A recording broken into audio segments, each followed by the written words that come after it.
शख्स को नहीं देखा जिसका एक बस्ती पर जो अपनी छतों पर गिरी पड़ी थी गुजर हुआ। तो उसने कहा कि अल्लाह इसके बाशिंदों को मरने के बाद क्यों कर जिंदा करेगा। तो अल्लाह ने उसकी रूह कब्ज कर ली और 100 बरस तक उसको मुर्दा रखा।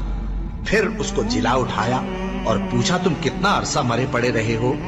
उसने जवाब दिया कि 1 दिन या इससे भी कम। अल्लाह ने फरमाया, नहीं बल्कि 100 बरस मरे रहे हो। और अपने खाने पीने की चीजों को देखो कि इतनी मुद्दत में मुतलक सड़ी बुसी नहीं, और अपने गधे को भी देखो जो मरा पड़ा है।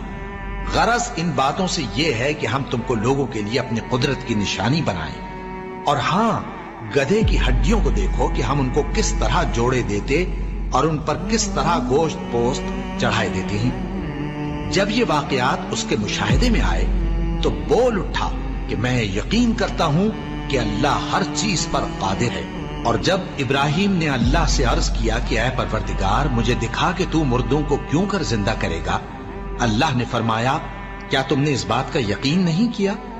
उन्होंने कहा, क्यों नहीं, लेकिन मैं देखना इसलिए चाहता हूं कि मेरा दिल इत्मीनान कामिल हासिल कर ले। फरमाया कि 4 परिंदे ले लो, फिर उनको अपने से हिला लो और उनके टुकड़े टुकड़े कर दो।